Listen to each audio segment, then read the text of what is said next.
बच्चों क्वेश्चन है गुणनखंड कीजिए। गुणनखंड यानी कि खंडों के गुणन में लिखे। किसे? इस इक्वेशन को बच्चों, इस बहुपद को। हमारा बहुपद है 2x की 2 प्लस 7x प्लस 3। यहां पर बच्चों ये कौन सा पद बहुपद है? ये द्विघात बहुपद है। और द्विघात बहुपद का मतलब होता है कि यहां पर हमें x के 2 मान मिलेंगे जिन्हें रखने पर इसका आंसर 0 हो जाए। हमें यह तो नहीं ढूंढना कि वे 2 मान कौन से हैं, मगर हमें यह देखना कि वे इस चीज को हम 2 संख्याओं के प्रोडक्ट में लिख सके। अब वो 2 संख्याएं कैसे ढूंढेंगे बच्चों? उसके लिए इसकी मल्टीप्लाई इससे कर दो, यानी कि 2 या 6, यानी कि 2 संख्याएं हैं जो उनकी गुणा करके आना चाहिए 6। फिर ये जमा का साइन है तो ये बताएगा कि जमा करके आना चाहिए क्या? 7। जमा करके क्या है? 7। और ये साइन बताता है कि बड़ी संख्या के साथ क्या नंबर, क्या साइन आएगा, वो है पॉजिटिव। तो बच्चों अब मुझे 2 ऐसी संख्याएं चाहिए जिनकी गुणा करके तो 6 आए और जमा करके 7, यानी कि ऐसे भी 2 नंबर है जिनकी गुणा छोटी है और जिन्हें जोड़ करके कोई बड़ी संख्या आए। तो बच्चों ऐसी कौन सी है? पहले आप इसको देखते हैं, हम इसे देखते हैं कि गुणा करके 6 कैसे आ सकता है। 1 6 6, जो सबसे सिंपल सा है। तो इसका आंसर क्या आ गया? 6। मगर इन्हें जमा करके क्या आएगा बच्चों? वो आएगा 7। तो गुणा करके आ गया 6 और जमा करके आ गया 7। तो इसका मतलब बच्चों वे 2 संख्याएं जो हम देख रहे थे वो कौन कौन सी है? एक है 6 और एक है 1। बच्चों बड़ी संख्या के साथ क्या आएगा? प्लस का साइन। अब छोटी के साथ क्या आएगा? अगर बच्चों मैं यहां पर माइनस लगा दूं तो ये दोनों अपोजिट साइन हो जाएंगे और ये घट जाएगी। मगर मुझे क्या चाहिए? जमा। तो जमा के लिए साइन सेम होना चाहिए। तो 6 प्लस का और 1 भी प्लस का। तो इस तरीके से दोनों के साइन सेम होंगे तो ये जुड़ जाएंगे। अब इनके साथ बच्चों यहां पर x और लगा लो, क्योंकि यहां पर क्या है? x।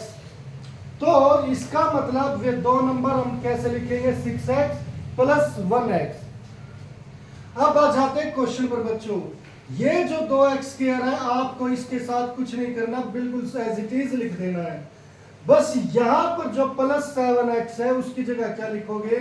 Plus 6x plus 1x और ये प्लस 3 है एज इट इज। बस हमने इस मिड टर्म को यहां पर ऐसे लिखा है। तो बच्चों यहां पर इस चीज को यहां पर इरेज कर लेते हैं। यहां पर हमने 7x को 6x प्लस 1x में लिखा। अब बच्चों मुझे इस चीज की जरूरत नहीं है तो हम इसे इरेज कर लेते हैं। अब आते हैं बच्चों यहां पर एक पेयर इसका हो गया और एक पेयर इसका हो गया, इन 2 टर्म्स का। बच्चों हमें यहां पर कुछ कॉमन चाहिए। वो कॉमन कैसे आएगा? जैसे 2x स्क्वायर प्लस 6x है। यहां पर पहले ये संख्याएं देखते हैं। 2 संख्याएं ये किस पहाड़े पर भाग होती है? वो भाग होती है 2 पर। फिर बच्चों ये x है, दोनों में x है तो x भी आ गया कॉमन।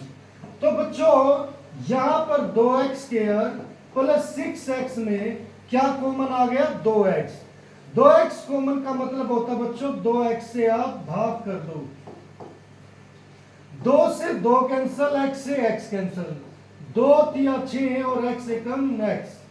तो बच्चों यहां पर क्या बच गया? 2x।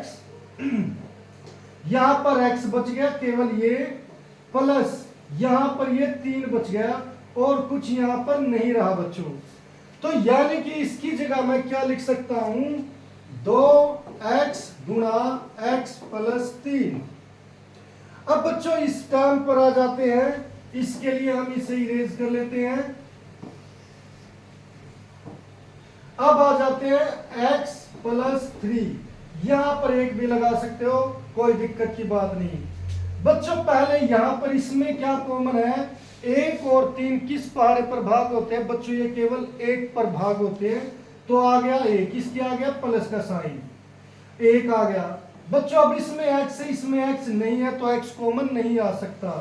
तो इसलिए अंदर हम यहां पर देखते हैं 1x प्लस 3x में क्या कॉमन आया, 1 कॉमन आने का मतलब है बच्चों 1 से भाग कर देंगे, इससे ये कैंसल, 1 या 3 आंसर क्या आ जाएगा, 1x प्लस 3।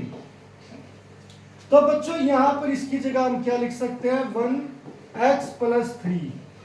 अब बच्चों यहां पर एक टर्म ये हो गई, दूसरी टर्म ये हो गई। यहां पर ये जो ब्रैकेट x प्लस 3 वो यहां पर भी है, तो इसलिए ये x प्लस 3 आपकी कॉमन आ जाएगी।